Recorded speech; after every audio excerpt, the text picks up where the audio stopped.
My family disowned me for my husband's past, but when I was named CEO of his Fortune 500 company, they wanted me back. So I gave them an offer they couldn't refuse, or so they thought. The day my mother gave me the ultimatum still burns in my memory like a fresh wound. I can picture every detail, the way her fingers gripped her wine glass, how my father's shoulders tensed, and the look of smug satisfaction on my sister Yasmin's face. My name is Alina, and 7 years ago, I chose love over family. Not that they saw it that way. It's him or us, my mother declared, her voice cutting through the tension in our family dining room. You can't possibly expect us to accept a man like that into our family. I stared at the text message from Landon lighting up my phone. Everything okay? I'm here if you need me. My fingers trembled as I set the phone face down on the table. Mom, you don't even know him, I protested, fighting to keep my voice steady. The charges were dropped. He was innocent. Innocent men don't get arrested in the first place. Yasmin chimed in, ever ready to twist the knife. God, Alina, how naive can you be? My brother Matthew sat silently, studying his plate as if it held the secrets of the universe. Typical. He never could handle confrontation. Your sister's right, Dad finally spoke, his words heavy with disappointment. We've worked too hard building our reputation in this community. What will people say when they find out our daughter is dating an ex-con? He was cleared of all charges. I slammed my hand on the table, making the silverware jump. He built his company from nothing, and now, enough. Mom's voice cracked like a whip. She set down her wine glass with deliberate precision. Alina, we're not asking you to choose. We're telling you how it's going to be. End things with Landon or don't bother coming back here. The silence that followed felt like a physical weight on my chest. I looked around the table at the faces I'd known all my life. Mom's stern disapproval, Dad's weary resignation, Yasmin's barely concealed satisfaction, and Matthew's studied indifference. You want me to choose? I stood up slowly, my chair scraping against the hardwood floor. Fine. I choose him. Alina, Dad warned, think very carefully about what you're doing. I have thought about it. I've thought about how none of you bothered to meet him, to hear his side of the story, to see the amazing person he is. My voice grew stronger with each word. You're so worried about your precious reputation that you can't see past your own prejudices. Don't you dare lecture us about prejudice, Mom snapped. That man is that man, I cut her off, is the person I love.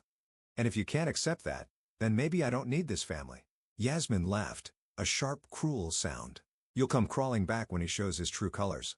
Men like that don't change. I grabbed my phone and purse, my movements sharp and decisive. You know what's funny, Yasmin? At least Landon owned up to his mistakes and worked to become better. When was the last time any of you admitted to being wrong about anything? If you walk out that door, Mom said, her voice ice cold, don't expect to be welcomed back. I paused at the doorway, my hand on the frame. You know what, Mom? Right now, I can't imagine wanting to come back. The drive to Landon's apartment was a blur of tears and anger. When I pulled into his parking spot, he was already waiting outside, concern etched across his face. One look at me, and he knew. They made you choose? He asked softly as I fell into his arms. I nodded against his chest, breathing in the familiar scent of his cologne. I chose you. He pulled back slightly, his eyes searching mine. Alina, I can't let you give up your family for me. Maybe if I talk to them. No, I said firmly, wiping my eyes. They made their choice. I made mine. We'll build our own life, create our own family. Are you sure? His voice was gentle, but I could hear the worry underneath. I looked up at him, really looked at him. The man who had turned his life around, who had built something meaningful from nothing, who loved me without conditions or ultimatums. I've never been more sure of anything in my life. That night, as we lay in bed, my phone buzzed with messages from my family. I turned it off without reading them. The choice was made, the die cast. I didn't know then that this decision would set in motion events that would change all our lives forever. But that's the thing about choices. You never really know their full impact until years later, when you look back and realize that some bridges, once burned, leave ashes that never quite cool. 7 years can change everything. I stood at the floor-to-ceiling windows of our penthouse office, watching the city buzz 40 stories below. My reflection showed a woman my family wouldn't recognize, polished, confident, successful. The scared girl who drove away from their house that night was gone. Mrs. CEO, Landon's voice came from behind me. The board is waiting. I turned to face my husband, straightening my blazer. Still feels surreal. You earned this, he said, squeezing my shoulder. Every single bit of it. The journey flashed through my mind. Our first tiny office, the late nights, the endless cups of coffee. We built this empire together, brick by digital brick. Remember our first client meeting? I asked as we walked toward the boardroom, that startup that thought we were too small to handle their security needs. Landon laughed. Now they're one of our biggest clients. You convinced them to take a chance on us.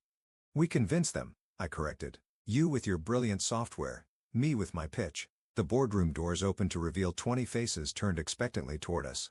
My best friend Hazel, our chief marketing officer, gave me a subtle thumbs up. Ladies and gentlemen, Landon addressed the room. As founder of SecureFlow, I've made many decisions over the years, but naming our new CEO? He turned to me with pride in his eyes. That was the easiest choice I've ever made. The applause felt like validation, not just of my abilities, but of every choice that led me here. After the meeting, Hazel cornered me in my new office. Okay, spill. How does it feel to be the youngest female CEO of a Fortune 500 company? I sank into my chair, finally letting my professional mask slip. Honestly, it feels like vindication. Have you heard from them? Hazel knew about my family. She'd been there through everything. Not since last year's Christmas card was returned unopened. I pulled up our company's latest press release on my computer, but this announcement might change that. You think they'll reach out now that you're successful? I know they will. I clicked through our stock prices, all trending upward. Money and status are the only things they truly respect. And when they do, Hazel perched on my desk, her expression concerned. What then?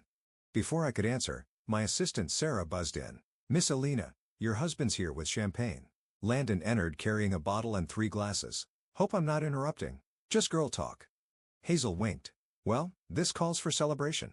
He poured the champagne with practiced ease. To my brilliant wife, who took a small cybersecurity startup and helped transform it into a billion-dollar company. To us, I corrected raising my glass, to proving everyone wrong.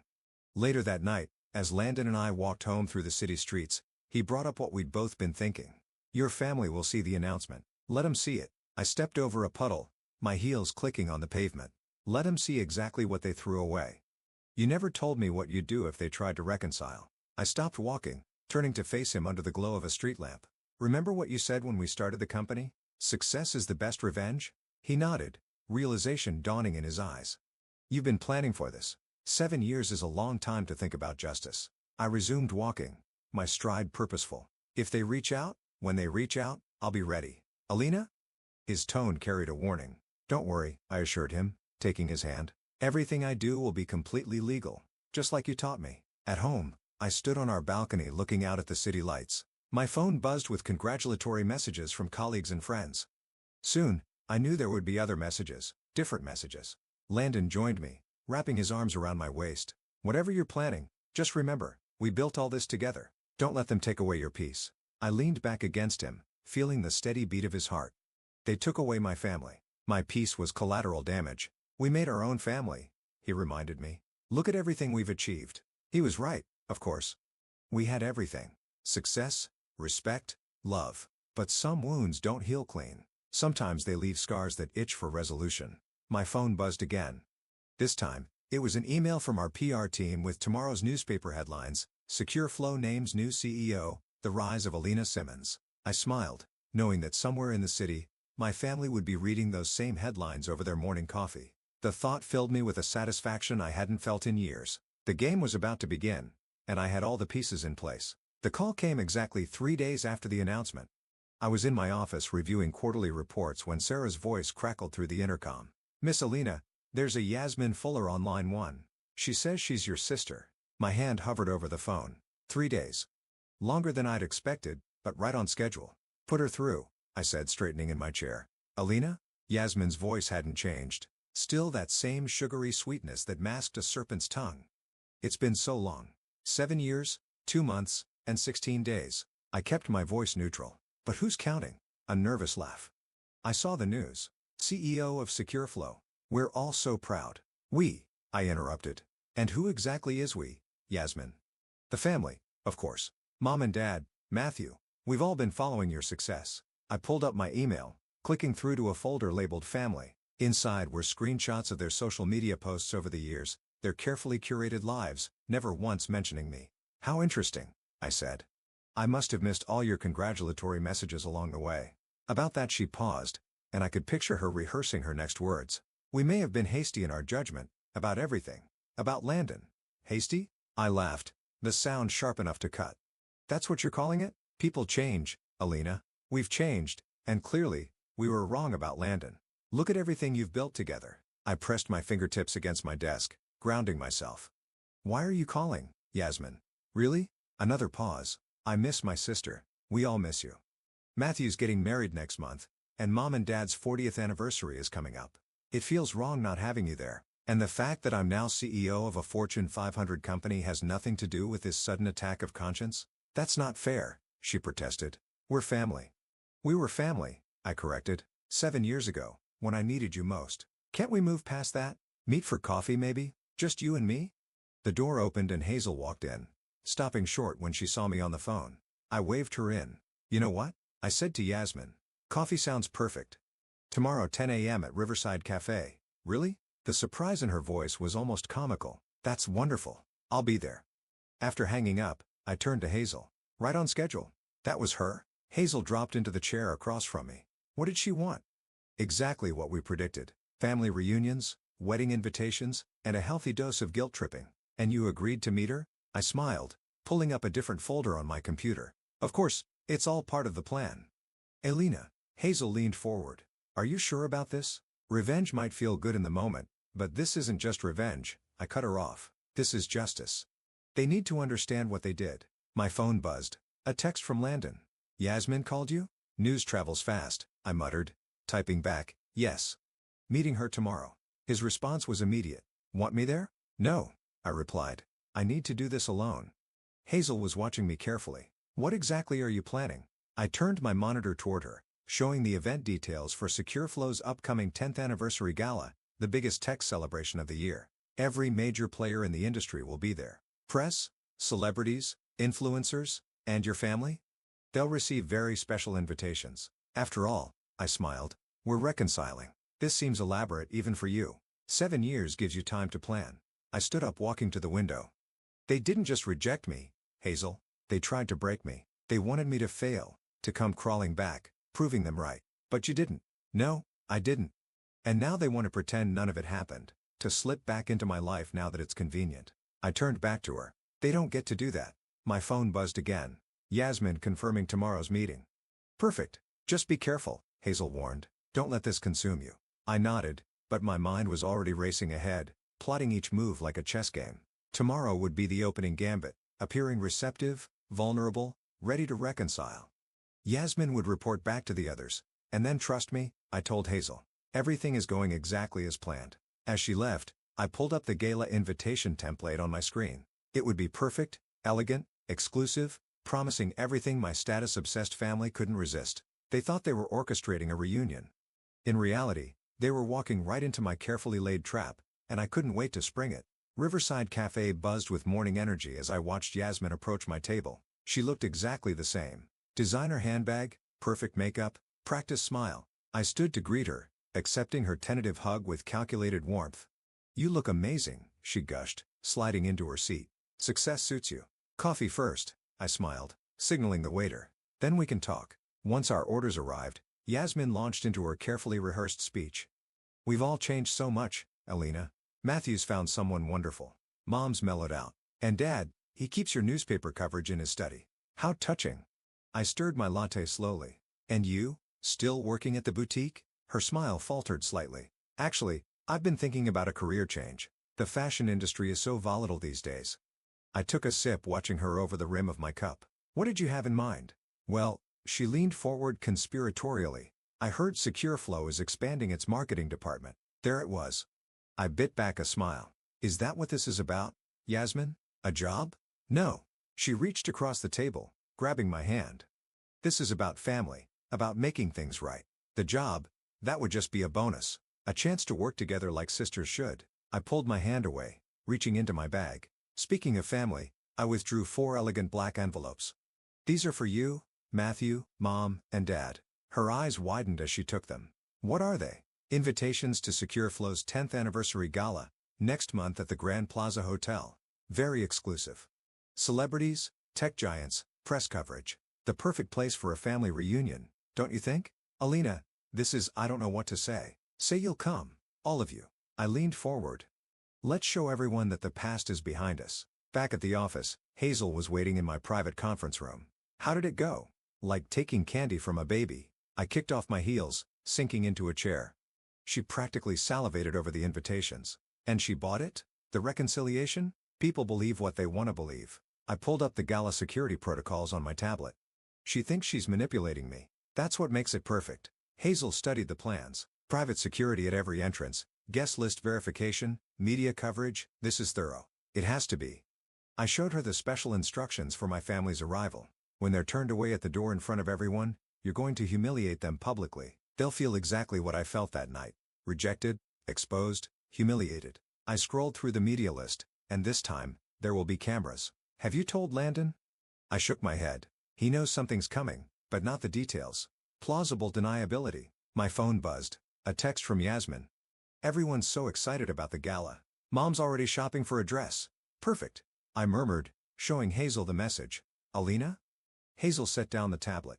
I get why you're doing this, but revenge has a way of backfiring. This isn't just revenge. I stood walking to the window. This is about consequences. They thought they could waltz back into my life when it suited them. Use me for connections and jobs. They need to understand that actions have repercussions. And after, what then? Then I move forward. No more looking back. No more wondering what if. Clean slate. The door opened and Landon entered, looking between us. Everything okay? Just finalizing gala details, I said smoothly. How was your meeting? Good. He studied my face. Yasmin called, said you were very receptive. I can be very convincing when I need to be. He exchanged a look with Hazel. Whatever you're planning, trust me. I cut him off. Please. Later that night, I reviewed the security footage from the cafe meeting, watched Yasmin's calculated performance, her practiced sincerity. My phone kept buzzing with messages from Matthew and my parents, all suddenly eager to reconnect. I opened my laptop, pulling up the email I'd prepared. Subject line, Media Advisory, Secure Flow Gala Promises Surprise Announcements. My finger hovered over the send button. Once this went out, there would be no turning back. The press would be primed, cameras ready. I thought about 7 years of silence, of holidays spent alone, of wedding invitations that never came. I pressed send. The pieces were in motion now. In 1 month, my family would arrive at the Grand Plaza Hotel dressed in their finest, ready to capitalize on my success. Instead, they'd find locked doors and rolling cameras. Sometimes the best revenge isn't served cold. It's served with a spotlight. The Grand Plaza Hotel gleamed like a jewel in the evening light. From my private security room, I watched the monitors as guests began arriving. Each screen showed a different angle. The main entrance, side doors, VIP access points. No detail left to chance. They're here, Hazel announced, pointing to a monitor showing my family stepping out of a black SUV. My mother emerged first, resplendent in a designer gown. Dad followed, adjusting his bow tie. Matthew and his fiancée, then Yasmin bringing up the rear. Right on time, I murmured, checking my watch. Begin Operation Lockout. The head of security, Marcus, spoke into his radio. All units in position, commence Protocol 7. I watched as they approached the main entrance, my mother leading the charge like a general into battle. The security guard checked his tablet. Names, please. Lynch party of 5, my mother announced with practiced authority. We're personal guests of Alina Simmons. The guard frowned at his tablet. I'm sorry. I'm not seeing those names on the list. There must be some mistake. My mother's voice carried clearly through the speakers. We're her family. Ma'am, if you're not on the list, I can't let you in. Yasmin pushed forward. Call Alina. She'll sort this out. I'm afraid Miss Simmons has given strict instructions not to be disturbed. The guard's voice remained professionally neutral. You'll need to step aside for other guests. The cameras caught every detail. My mother's reddening face, my father's clenched jaw, Yasmin's growing panic. Matthew and his fiancée shifted uncomfortably as other guests began to stare. This is ridiculous, my mother hissed. We have invitations. She thrust the black envelope at the guard who examined it briefly. I'm sorry, ma'am, but these invitations appear to be invalid. A reporter nearby perked up sensing drama. Excuse me, did you say you're Alina Simmons' family? Yes. Yasmin jumped in, desperate for an ally. There's clearly been a mix-up. Interesting, the reporter cut in, because Miss Simmons has publicly stated she has no family. The cameras caught my mother's face crumpling, then hardening. We are very much her family. And when I speak to her, ma'am, Marcus stepped forward, right on cue. If you continue to create a disturbance, we'll have to escort you off the property. More reporters were gathering now, phones recording. My family's humiliation was being captured in real time, just as planned. Alina. My father's voice boomed across the entrance. Alina, we know you can hear us. Should we intervene? Hazel asked softly. I shook my head, eyes fixed on the monitors. Not yet. Security began to move in, forming a barrier between my family and the entrance. Guests streamed past them, whispering and pointing. "You can't do this to us." Yasmin was nearly crying now. "We're family." "Family," I whispered to the screen. Where was family when I needed you? The media was in a feeding frenzy, capturing every moment of their undignified exit. Matthew practically dragged his fiancée away, while my parents stood their ground until Marcus personally escorted them to their car. "Miss Simmons," Sarah's voice came through my earpiece. "You're needed for the opening speech in 5 minutes." I stood, smoothing my dress. "How do I look, Hazel?" "Like someone who just won a war." She paused. "Are you sure about this?" They needed to understand. I checked my reflection one last time. 7 years ago, they threw me away like I was nothing. Tonight, they learned what that feels like. The ballroom was packed when I took the stage. Cameras flashed as I approached the microphone. My smile perfectly practiced. "Welcome to SecureFlow's 10th anniversary celebration." I began scanning the crowd.